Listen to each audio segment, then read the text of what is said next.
जो दिन में 3 वक्त की रोटी खाता है, वो रोटी जो किसान के खेत से आती है, जिसकी रगों में किसान का खून है, वो नारे लगाएगा और वो ताली बजाएगा। तो एक बार नारे लगा दो ताकि पता चल जाए किस किस की रगों में किसान का खून है। किसान एकता, किसान एकता, जय जवान, जय जवान, मोदी सरकार, मोदी सरकार। जो सरदार शब्द का मैं इस्तेमाल करूंगा, वो सरदार मैं सिर्फ कौम के लिए नहीं कहूंगा। हर वो व्यक्ति सरदार है जो अपनी कौम के लिए, जो अपने समाज के लिए अपनी कुर्बानी करने को तैयार है, जो सही के पक्ष में खड़ा होता है, जो सच के साथ खड़ा होता है, वो सरदार है। और मोदी साहब को एक बात कहना चाहते हैं कि मोदी साहब आप कान खोल के सुन ले कि जो हमारा इतिहास है, वो इतिहास हमारे शहीदों के खून से लिखा गया है। तो मोदी साहब सुन ले कि खून से लिखा इतिहास, खून से लिखा इतिहास शाही से नहीं मिटने देंगे, खून से लिखा इतिहास शाही से नहीं मिटने देंगे। बेच दिए होंगे रेल और जहाज तूने, लेकिन अपने देश के किसान को हम नहीं बिकने देंगे, अपने देश के किसान को हम नहीं बिकने देंगे।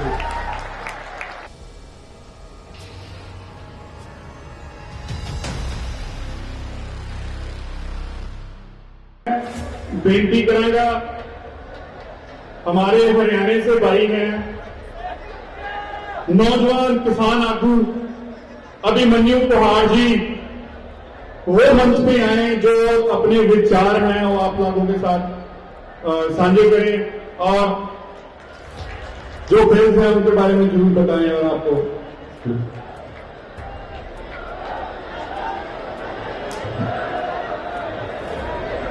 आदरणीय हमारे वरिष्ठ नेता जो मंच पर बैठे हुए हैं, सरदार जगजीत सिंह डल्लेवाल जी, सरदार मनजीत सिंह राय जी, सरदार जसबीर सिंह भाटी जी, आदरणीय जंगवीर जी, अन्य हमारे किसान नेता और हमारे कलाकार भाई, सबका नाम नहीं ले पाऊंगा, सबको मान सम्मान के साथ, और जो मेरे सामने हमारे नौजवान भाई, हमारे बड़े बुजुर्ग, हमारी माताएं बहनी बैठी हैं, सबको हाथ जोड़ के और सिर झुका के आप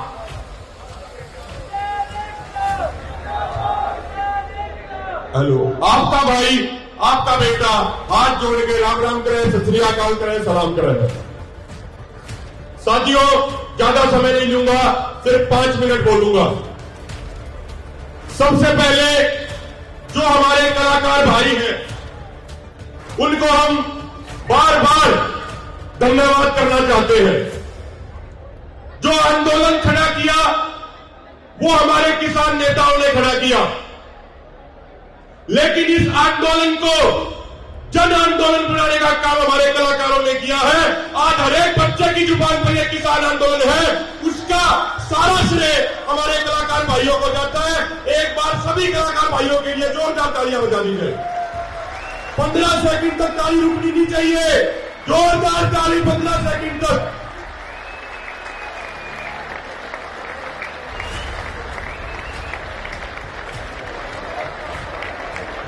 हेलो, देखो साथियों, नारे वही लगाएगा, ताली वही बजाएगा जो दिन में 3 वक्त की रोटी खाता है, वो रोटी जो किसान के खेत से आती है, जिसकी रगों में किसान का खून है, वो नारे लगाएगा और वो ताली बजाएगा।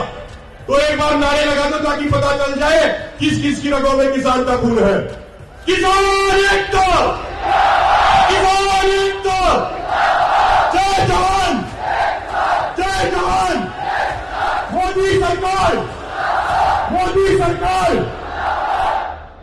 साथियों, आज का माहौल तो ये है कि जब गाड़ी चलाते हैं, जब ट्रैक्टर चलाते हैं, तो गाड़ी ट्रैक्टर भी हमारे कलाकार भाइयों द्वारा गाए गए गानों के अनुसार चलती है।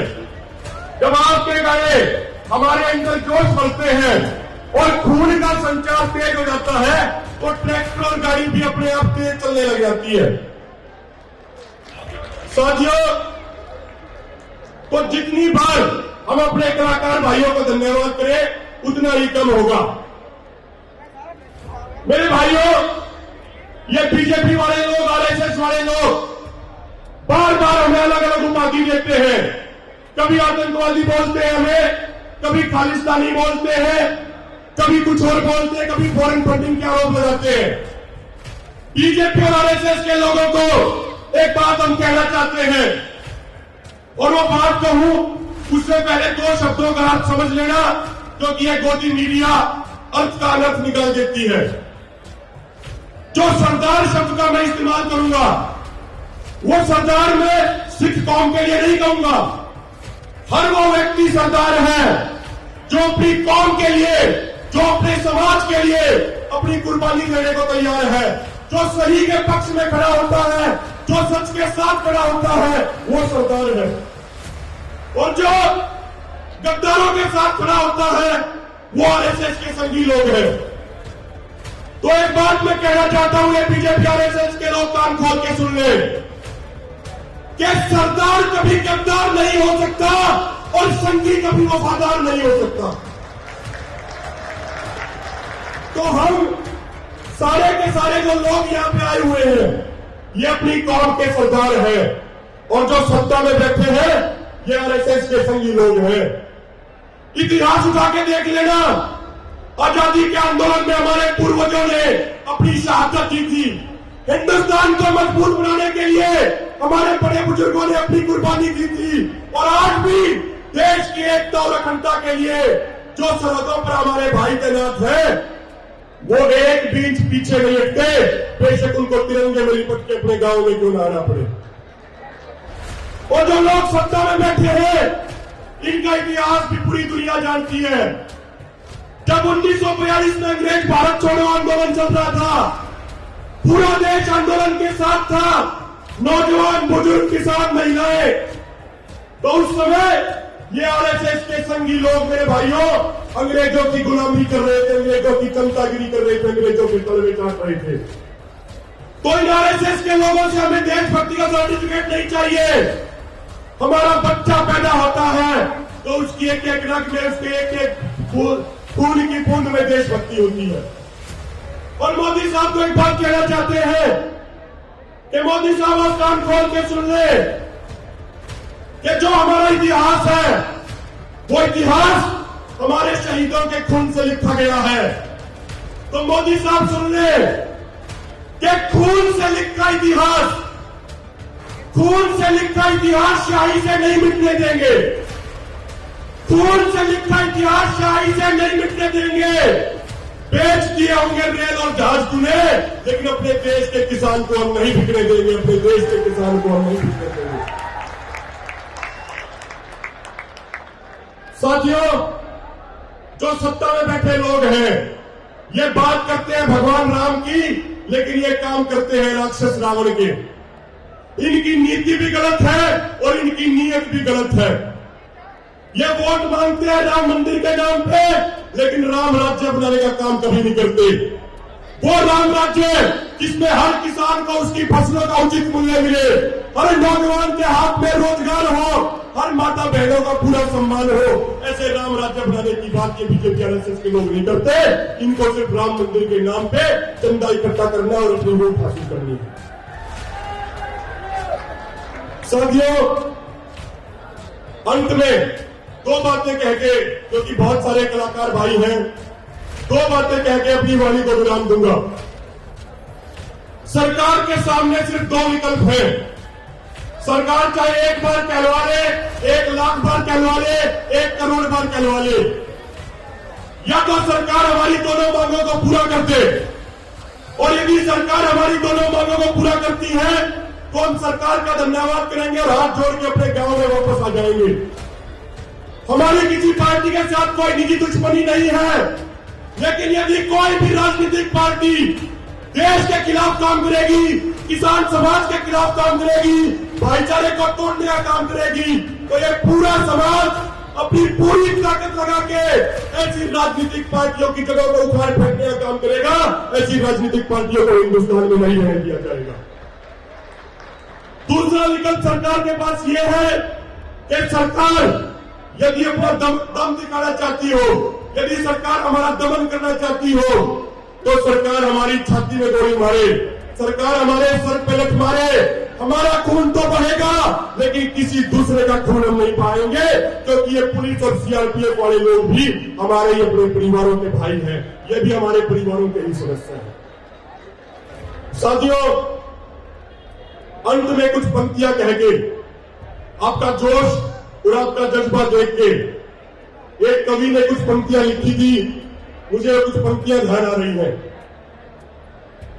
उन्होंने लिखा कि आहटें फिर से आने लगी हैं, आहटें फिर से आने लगी हैं, कोशिशें सुगबुगाने लगी हैं, कोई आवाज देने लगा है, चुप्पियां भी गुनगुनाने लगी है। कोई हलचल है समंदर के तल में, कोई हलचल है समंदर के तल में, ये बड़ी बड़ी कश्तियां भी डगमगाने लगी है, एक ना एक आंधी उठेगी, चीटियां घर बनाने लगी है। तो मोदी जी, ये वो आंधी है जिसमें बड़े बड़े राजनेताओं के घर ढह जाएंगे। इन किसानों से टकराने की गलती मत कीजिए, जो भी आज तक इस किसान कौम से टकराया है वो मिट्टी में मिल गया है। साथियों, एक बार जोरदार नारे लगा दीजिए, और जो भी हमारे छोटे छोटे बच्चे भी बैठे हैं, अभी कुछ देर पहले हमारे आने से पहले एक छोटा बच्चा अपनी आवाज यहां बुलंद कर रहा था, तो इन छोटे छोटे बच्चों को देख के वो छोटी सी बात ध्यान आती है। अभी जब मैं कुछ दिन पहले अपने घर गया, 2 या 3 महीने 2.5 महीने के बाद घर गया, तो मेरा 6 साल का छोटा सा भतीजा वो अपने हम उम्र के दोस्तों के साथ खेल रहा था, और जब वो खेल खेल रहे थे, वो सभी राजनीतिक पार्टियों के लिए बहुत बड़ी खतरे की घंटी है, और समय रहते ये राजनेता सुधर गए। वो छोटे छोटे बच्चे अपने प्लास्टिक के, अपने लकड़ी के ट्रैक्टर लिए हुए थे, और सामने उन्होंने प्लास्टिक की एक दीवार बना रखी थी। वो बच्चे पीछे से भागे आ रहे थे अपने ट्रैक्टर लेके, और दीवार में ट्रैक्टर मारते थे और ताली बजा के हंसने लग जाते थे। मैंने पूछा भी क्या कर रहे हो, तो उन्होंने कहा कि किसान आगे बढ़ गए और किसानों ने दीवार तोड़ दी, अब किसानों को कोई रोकने वाला नहीं है। तो मोदी जी, हमारे 5-5, 6-6 साल के बच्चे बच्चियां आज लड़ाई लड़ना सीख रहे हैं, वो आंदोलन लड़ना सीख रहे हैं, और उन छोटे छोटे बच्चों को देख के हमें विश्वास होता है कि आगामी 100 साल तक यदि कोई भी राजनेता समाज के खिलाफ काम करेगा, किसान को बर्बाद करने का प्रयास करेगा, तो हमारा पूरा समाज अपनी पूरी ताकत लगा के ऐसी राजनीतिक पार्टियों को नेस्तनाबूद कर देगा। कुछ नारे लगाइए, दोनों हाथ ऊपर करके, और अपनी वाणी को विराम दूंगा। दोनों हाथ ऊपर करके नारे लगाने हैं, सब भाइयों ने, माताओं, बहनों ने, बुजुर्गों ने, सबने। किसान एकता, किसान एकता, जय जवान, किसान मजदूर भाईचारा, मोदी सरकार। और अंत में फिर मैं सभी पूरी कमेटी का, जिसने आयोजन किया, और हमारे सभी कलाकार भाई जिन्होंने इस आंदोलन को हर एक गांव तक, हर एक परिवार तक, हर एक व्यक्ति तक पहुंचाने का काम किया, उन कलाकारों का हम बहुत बहुत धन्यवाद करते हैं। ये आंदोलन जन आंदोलन बनाने में जो आपने भूमिका निभाई है, ये इतिहास आने वाले दिनों में याद रखेगा, और जब भी इस आंदोलन का इतिहास लिखा जाएगा तो आप सबका नाम स्वर्ण अक्षरों में उसमें सबसे पहले आएगा, और ये किसान समाज आपका कुर्बानी, आपका एहसान कभी नहीं भूलेगा। बहुत बहुत धन्यवाद। जय जवान, जय किसान।